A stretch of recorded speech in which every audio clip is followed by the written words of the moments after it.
Ndinomira pachotani nekunangisisa kunyika yoyekenani uko kunemusha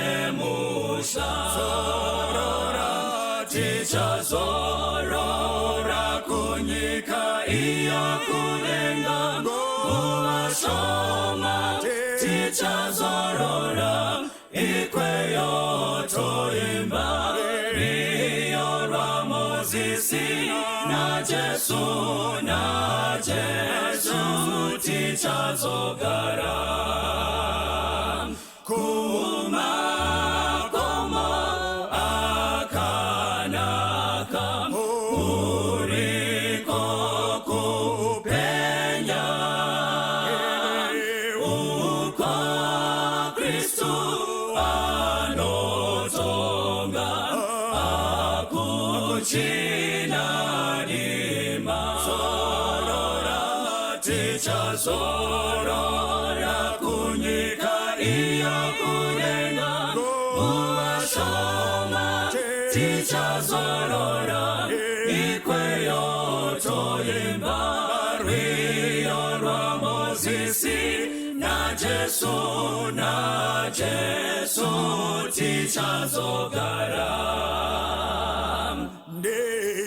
ndichashika koriniko nekukomborerwa nekuwana Baba wangu na iye kugara tichazorora kunyika iyo kulenga kuwashoma tichazorora ikweyo toimba riyo rwamozisi na Jesu tichazogara moyo wangu wafarira unoda kuyenda chichiro chouya ndashinga kufamba tichazorora kunyika iya kulenga kuwashoma tichazorora ikweyo toimba riyo rwamozisi na Jesu tichazogara tichazorora kunyika iyo kulenga kuwashoma tichazorora ikweyo toimba riyo rwamozisi na Jesu tichazogara.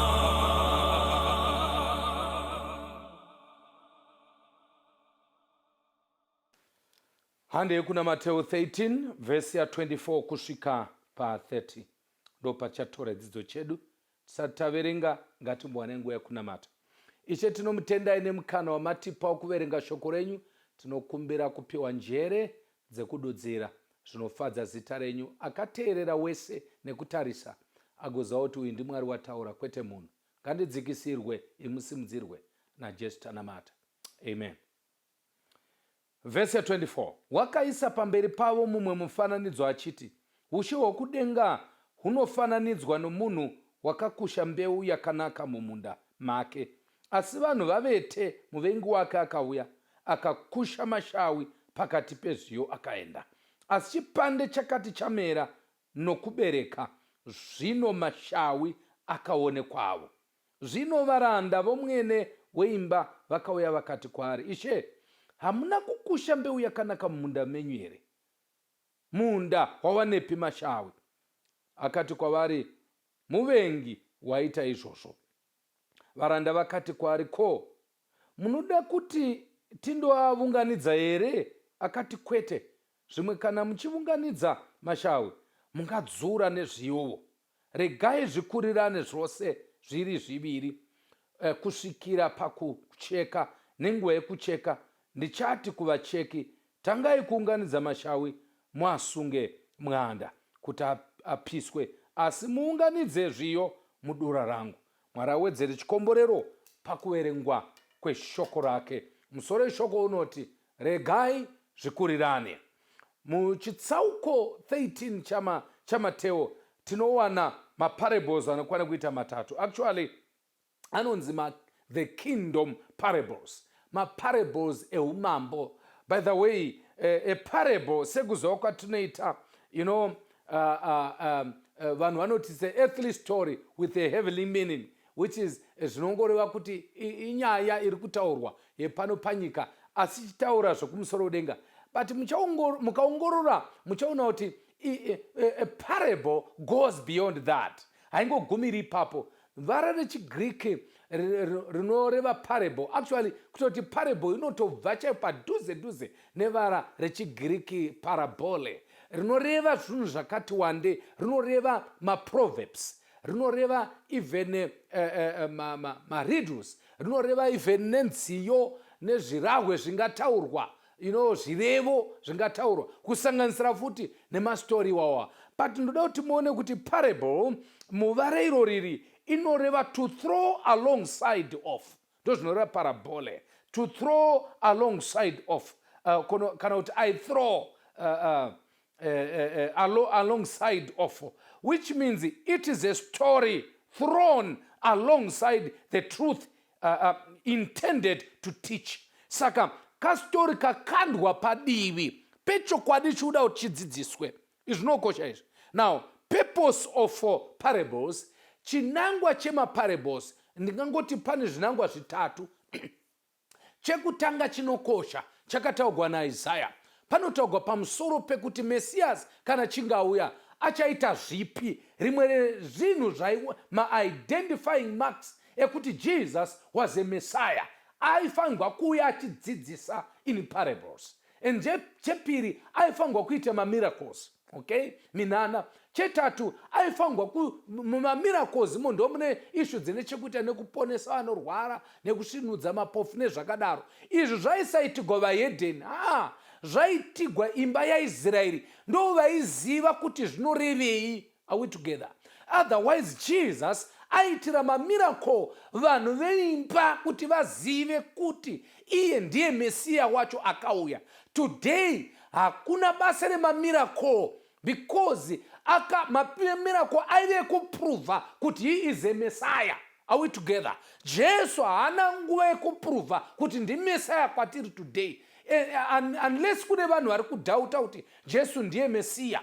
Saka vanoda mamiracle mukati memachechi. Miracle hombe yezvino izvi chanofanira kuprova kuti Jesu ari kudzoka imiracle yekuparidzwa kweivhangeri yeushe. Ndo miracle iyoyo. Mamavhangeri ese achanyarara kuti mwiro posara vhangeri 1 yeumambo. This is why Jesus aitaura in parables. Number 2, aitaura mungano kana kuti mumastori kuti zvibate pfungwa for memory's sake, kuti vanhu vasazozvikanganwe, because akataura pamusoro pemukushi, vachitoona mukushi ari mumunda achikusha, zvinostika mumaindi dzavo. Ndo point number 2. Point number 3, aitaura in parables so that people who engage their minds vakwanise kufunga kuti zvinomborevei, they would relate with the story and try to think kuti ari kutaura pamusoro pei. This is why muchaona kuti pane mamaparables aiti Jesu akangotaura vanobva vatoziva kuti zvinorevei, but pane mamwe avaitobvunza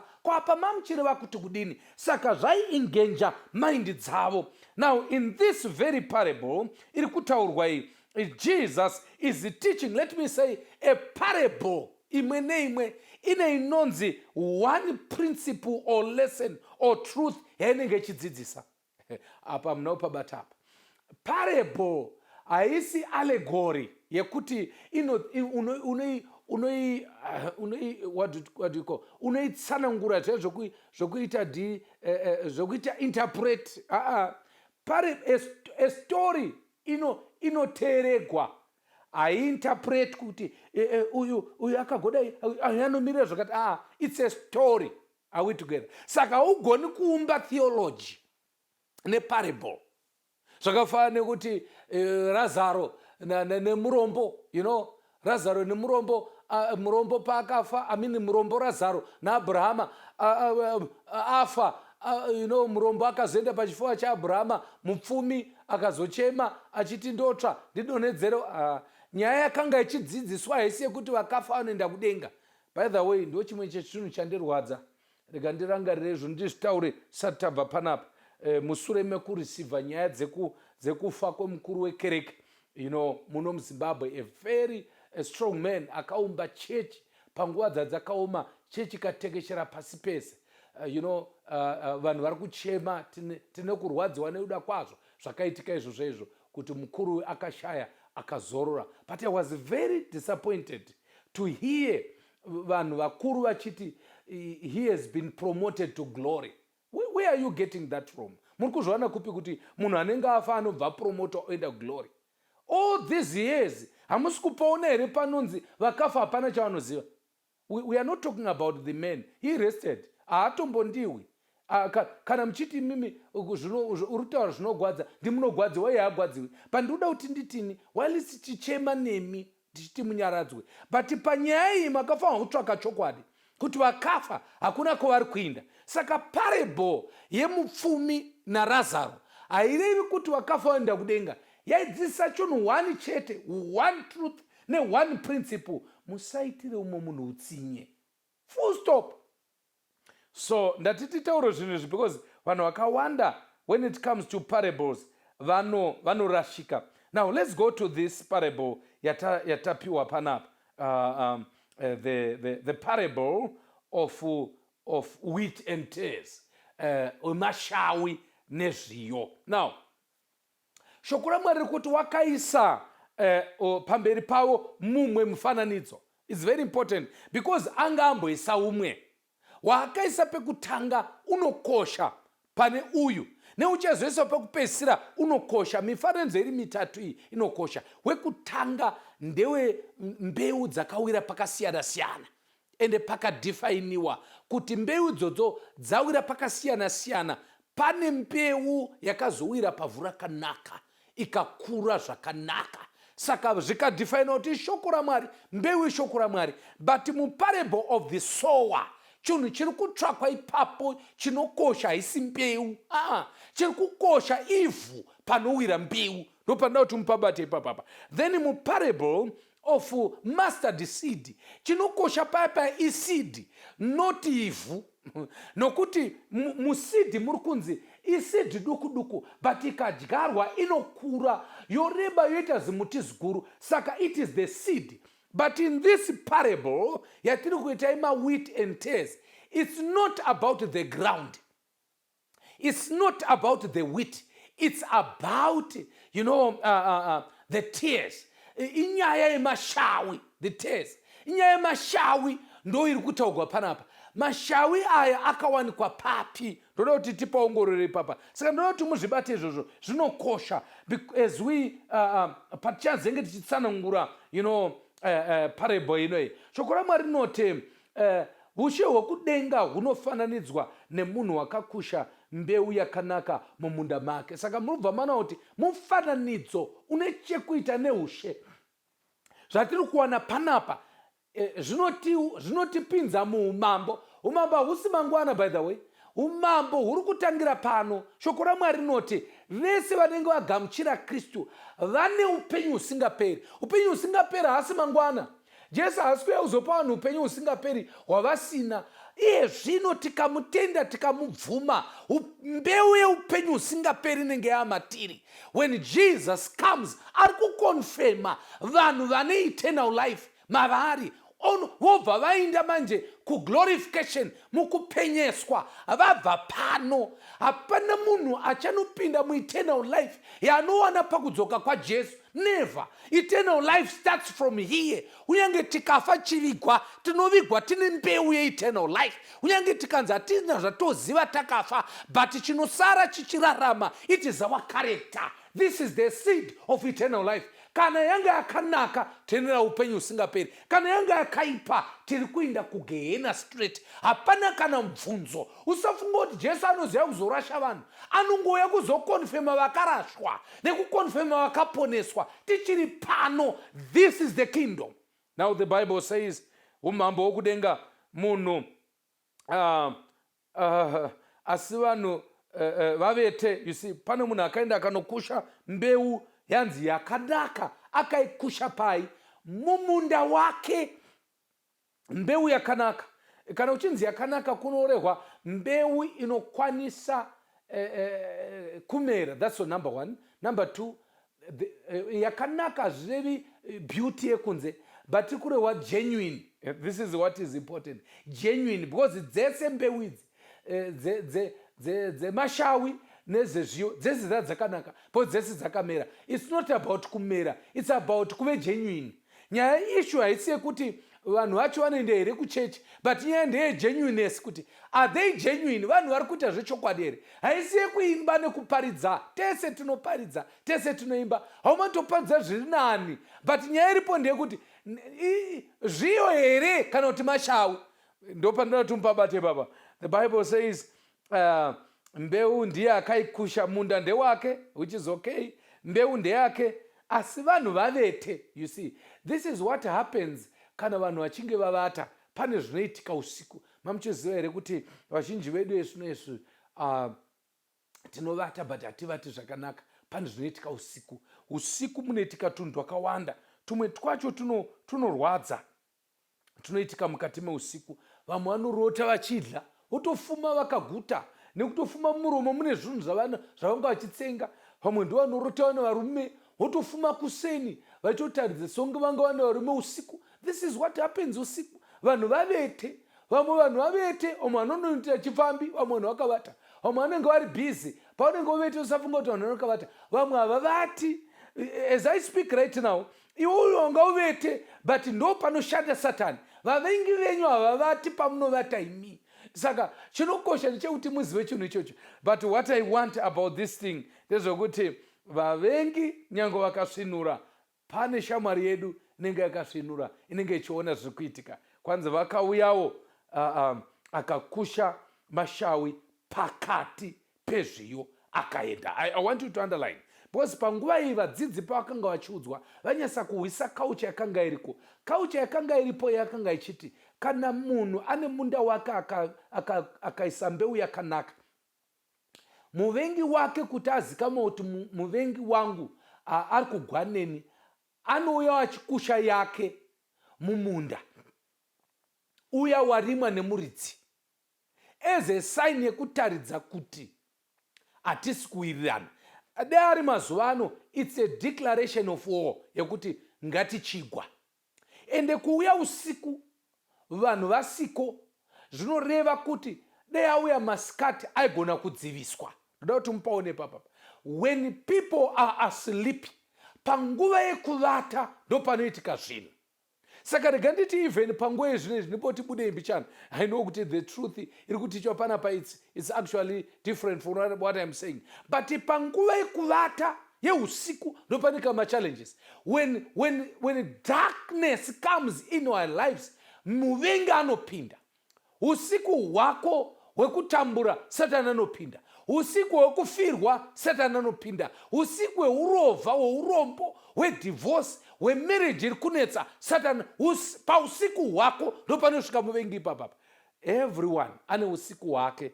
But the Bible says haagari kana akusha anoinda. Strategy yake yanga iri yekuti ndinoda mashawi pakati pezviyo.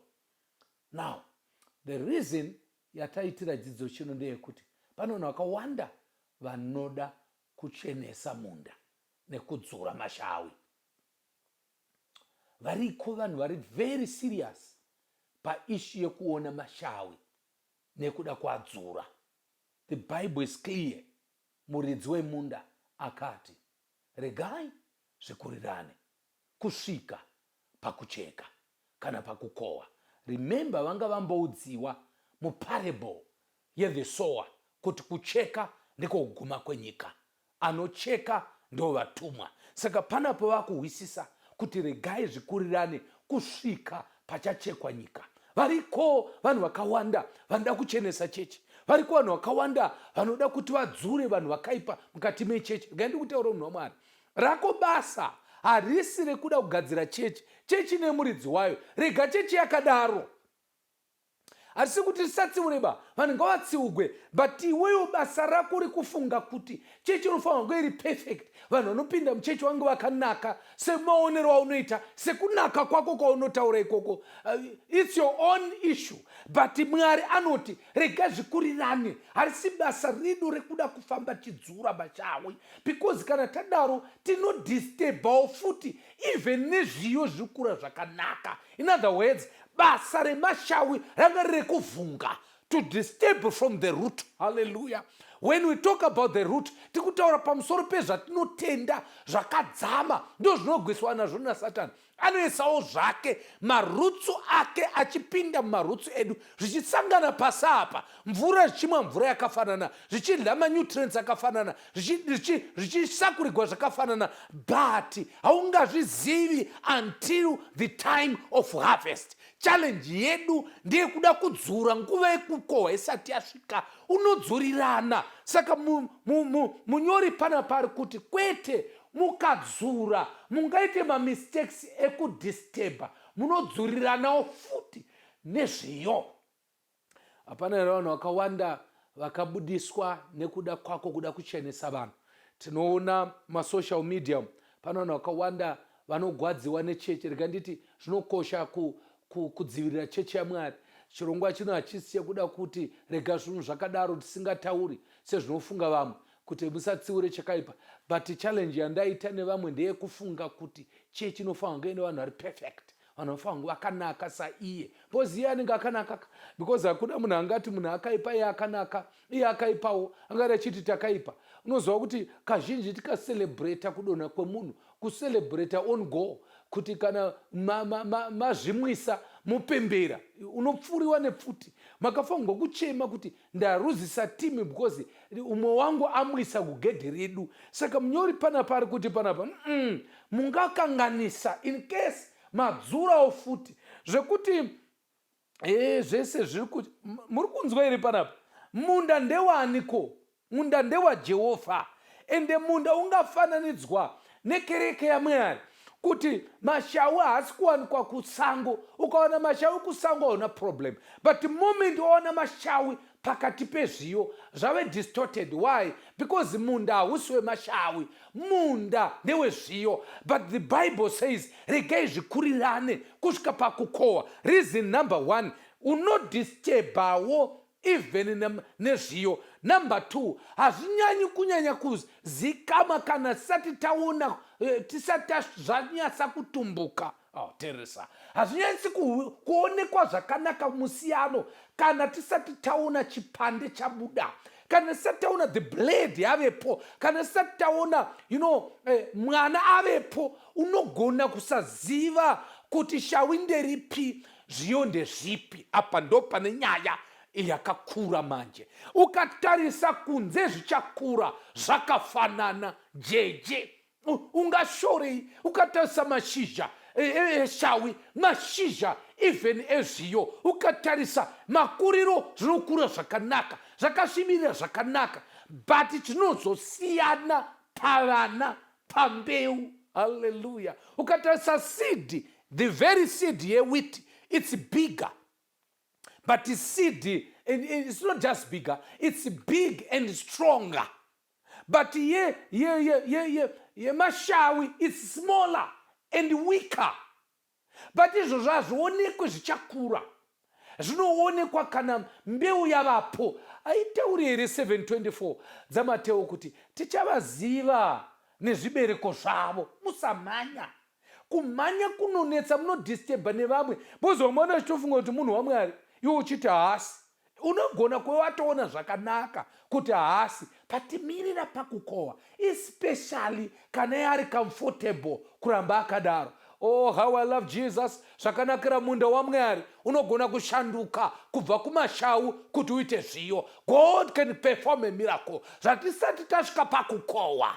Hey, zvatisati tasvika pakukohwa, munamato wangu ndewekuti shandurwa naJehovha kubva kumashawi kuenda kuzviyo. Wagara uri mumunda, remain in the field. Usabuda mumunda, ukangoenda kunze waparara. Ramba uri mumunda, zvawagara uchimwa mvura emumunda, zvawagara uchidya manutrients emumunda, chishanduka kubva kuushawi uinde kuwiti nguva ichiripo. Usamirira kuti fruit ioneke, kana yave fruit haichashanduki. So I want to encourage each one of us kuti kana uchinzwa shoko raMwari, ingozvicheka kuti uri zviyo here kana kuti uri mashawi, uri shawi here kana kuti uri zviyo. Ipapo isu hatizive, especially ezvo hatisi kutomboziva. Ungaziva sei munhu achiimba zvakadai, soprano nete nebesi gobvu, kokuzoti kuparidza, kokuzoti kudzidzisa, kokuzoti kufamba softly in the sanctuary, kokuzoti kubvisa mupiro, kokuzoti kutaura pamusoro pekuita zvakanaka, kokuhengana nemudzimai wachifamba. Ungafungirei? Ndo mashizhaka, ndo kusvibirira kaikoko. But until tasvika pakubuda kwechipande, ndo pachaoneka ipapapa. Usamirira kubuda kwechipande, because kana chipande chabuda, kushanduka hakuchazoitike. Kushanduka kunoitika bedzi in the process of growth. Nhasi unouya enjoying benefits emuimba yaMwari, vanhu vachikuti uri munhu waMwari, benefits auri kuenjoya iwayo ndo manutrients, ndo mfudze, ndo fertilizer yawakaisigwa mumunda. It's okay, remain in the field, but namatira that miracle yekushanduka kubva kumashawi kuti uve zviyo. Isu taadvaiswa, regai zvikurirane kusvika pakukohwa.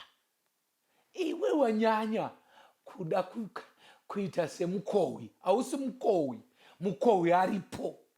Rega zvikurirane.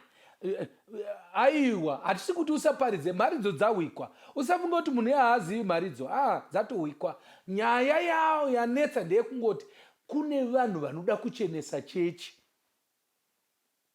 Regai zvikurirane kusvika pakukohwa.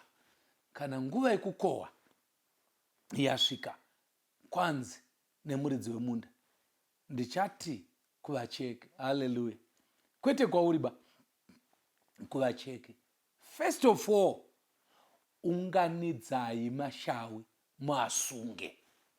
Hey, ndo pane nyaya. Bosi kana tasvika pakukohwa, pasapa midzi yese, nekuda kuti ground rinenge raoma, midzi yachibata, right? Iye zvino manje mashawi akunyatsa kuonekwa. Vanonyatsa kuziva mashawi kana akuibva yellow, anobuda yellow chiripo. Saka ndo pari kunzi you can confuse yourself ukada kuzviita sati zvaibva.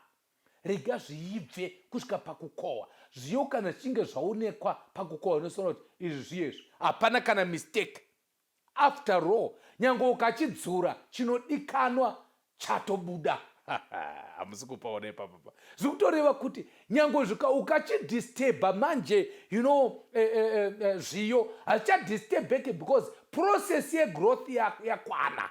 Saka usavhiringidza vanhu vari kukura mukati mechechi nekuda kuvhiringidza nekutaura unoda kubvisa vanhu, uchipinza vanhu denga, umwe uchiuyisa mugehena, umwe uchiita vatsvene, umwe rega zvikurirane kusvika pakukohwa.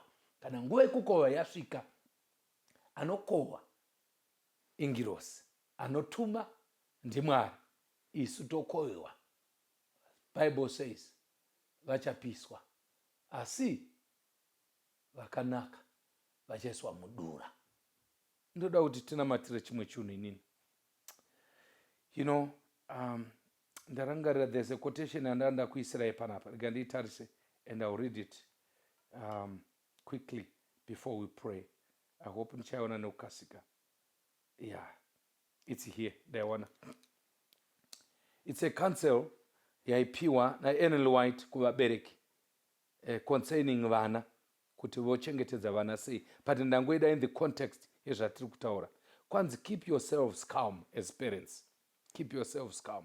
Put away fault finding and all untruthfulness. Imimi pachenyu musade kutsvaka tunhema bvisai nekutsvaka tumhosva pavana venyu. Tell the children that you want to help them to prepare for a holy heaven. Udza vana vako kuti uri kuda kuvabatsira kuti vapinde. Inzwai, hakusi kunzi taura vana vako, vaudze kuti uri kuda kuvagadzirira, kuda kuvabatsira kuti vagadzirire kupinda mumusha mutsvene, where all is peace, where not one jeering, not is head. Saka parutopiwa mushonga wekubatsira mashawi. Kuri kunzi panapa, taura namashawi acho. Haikuna kuya kutaura kumunda kuti munda muno mune mashawi muno. Taura nemashawi kuti imi mashawi mukamirira nguva yekukohwa muri kuzoparadzwa. Haikuna kumhanya kuzviyo kuti zviyo muri kuziva here kuti munda menyu maita mashawi, zviyo zvinoita sei zvichingokura. Speak to them. Uvatsiure. Kana Mwari wakakutuma zvechokwadi, hausi kuzoita bembera, asi uchavataurira. Kana wavataurira, kana vachinzwa vonzwa, kana vasina, Ezekiel anotaura. Narire ikataura, munhu akasanzwa akasatendeuka uchaparadzwa nehondo, asi munhu ataura, Mwari uchamuchenesa. Zvikureva kuti panguva ino vanhu vaMwari, patinenge kuita basa redu pazuva ranhasi, toda kuti ungozvibvunza kuti uri zviyo here kana kuti uri mashawi kana kuti waakuita mucheki. Pane mapoka matatu, uri zviyo here kana mashawi kana kuti mucheki. It's very dangerous kuva shawi, but it's better. But it's more dangerous kuva mucheki. Why? Because uchazochekwa panguva yekucheka kana mucheka asvika. Basa remashawi nderekufrustrata witi kuti isakure zvakanaka. But remember, ari kuriritira munda wake acharamba achiisa fertilizer kuti zviyo zvisvike. Apo Satani achida kuvhiringidza marriage yako, murimi acharamba achiisa fertilizer. Iwe inentogona kubvumirana kuti pane pamwe apo Satani paida kuvhiringa zvimwe zvinhu mupenyu hwako, but Mwari akaisa fertilizer. Toda kuti tinamate panguva ino. Satani ari kuuya achivhunga mhuri yako. Satani ari kuuya achivhunga muchato wako. Satani ari kuuya achivhunga chikristu chako. But we want to pray kuti Mwari isai fertilizer, more fertilizer, top dressing, kuti mvura irutswe, kuti kunyange sora rikakura sei hariki mbeu inenge iri padenga itadze kubereka here nekuda kwesora. Mbeu inofanirwa kudla sora, kwete kuti sora ridle mbeu. Namata kuti Mwari ndiri kuda kuti mupinde. Iwe kuna kuda kuti zviyo Mwari ndoda kuti mubvise mashawi. Wagara iwewe hausi unozvikudza. Anokudza murimi. Haikuna kunamatira munhu kuti abvidzugwe. Iwe namatira kuti ukure. Haleluya. Namatira kuti ukure zvakakupoteredza zviripo. Iti Mwari ndibatsirei, ndoda more fertilizer. Ndikure ndisimbe. Purpose yangu ndeyekuita mwana. Handisi kuda kuti ndisvodze chimwana ichi. Handisi kuda kuti rikukura riri janga. Ndoda mafrutsu pakupedzisira ndikohwe kupinda mukati medura. Is that not your prayer? Nguva zhinji tiri kuconcentrate pamashawi, sanga concentrate pakukura. Unoziva kuti kana munhu akaconcentrate pamashawi achigwisana nawo anogona kuaffectwa pakukura kwake. Energy yedu ngaive energy yekutora sunlight from the sun. Titore sunlight from the sun. Our sun is Jesus, the Son of God. Titore sunlight for growth. Kana tatora sunlight, don't worry about zvakakupoteredza. Iwe tora sunlight. Ukatora sunlight, photosynthesis ichaitika. Is this not your prayer? Panguva ino kuti pasa ndinamatirewo. Handidi kutarisa mashawi akandipoteredza, handidi kuva mucheki, changu kukura. Mwari achaona zvokuita. And then lastly, I want to pray for mashawi. Apa tidi kunyeperana. Yonesa kuziva kuti, hey, imwe nguva tinomboita seshawi wena. Imwe nguva uku ishawi uku zviyo. But chinofadza ndechekuti asati asvika pakukohwa. Usamirira kuti tisvike pakukohwa usingazika mokuti uri mbeu ipi. Uri shawi here kana kuti uri zviyo. Usamirire nguva yekukohwa. Iye zvino is the time to define kuti unombori chii. Kana ukatoona kuti uri shawi, praise be to God, zvakunakira. Chakaipa ndechekuti uzviti handiri zviyo, iwe uri shawi, unoramba haugoni kubatsirika. Vangani vanoda kuti pasa ndinamatire, inini kakutaura chokwadi ndinochinja chinja. Rimwe mwedzi ndiri zviyo zvakanaka kwazvo, but kungodai ndashanduka ndave shawi. Handidi kuti ndishanduke. Toda kuramba ndiri zviyo kusvika pakukohwa. Is that not your prayer? Tinamate pamwe chete. Ishe tomutendai, tadzidza kuti anokohwa ndimi. Ende nguva yekukohwa yapadyo. Toda kunamatira vanhu vatatu. Wekutanga ndeuyo akapoteredzwa nemashawi, anga achisvetwa simba. Kudoti adodai ano uku kune shawi, uku kune shawi. Kwese pamuchato pane shawi, kuchikoro kune shawi, kubasa kwaita mashawi, paukama hwake nemi paita mashawi. We are praying in the name of Jesus. Isai fertilizer akure, asimbe, aignore zvakamupoteredza kusvika ave nembeu. Toda kunamatira mashawi ari pakati pedu. Tinofara kuti aramba ari mumunda, imakaachengetedza achimwa manutrients kubva pasi apa emumunda, same field.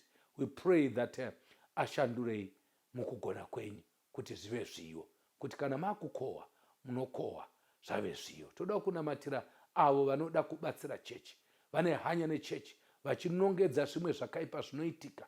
Tinoshuvira kuti izvo zvirambe zvichiitwa, but tisava vakuunisi, but vasimudziri. Tibatsire vanhu kukura, kwete kuti vakukurwe nemashoko edu, vakutadza kusvika pakubwinya kwenyu. Tinotenda kuti matinzwa munyasha dzaisho Jesu Kristu nekuwadzana kwomweya mutsvene zvinobva pachigaro chitsvene chaMwari Baba zvizorwe pamusoro pedu tose kubva zvino tsamarara nekusingaperi. Amen. God bless you. Musandipfure tenzi, inzwa ndochema, apo madaidza vamwe. Musandipfure,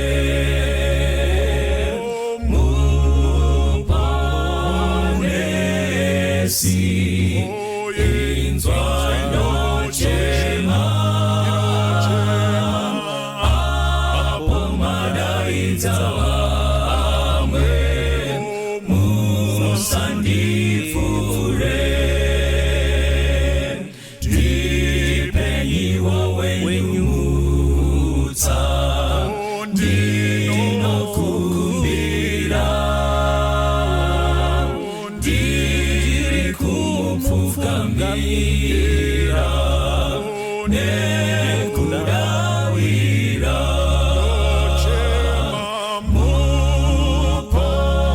Muponesi, inzwa ndochema, apo madaidza vamwe. Musandipfure, ndinomusimbira Jesu, ndinokutsvaka, rapanyiwa moyo wangu kundiponesa.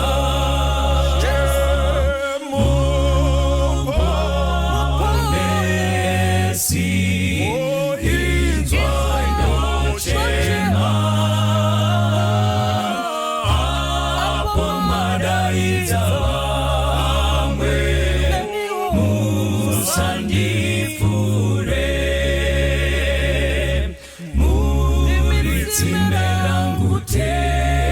zvikwenzi zvene upenyu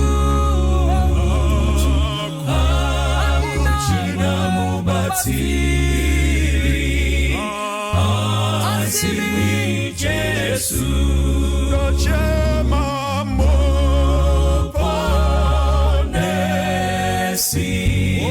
inzwa nochema apomadaidza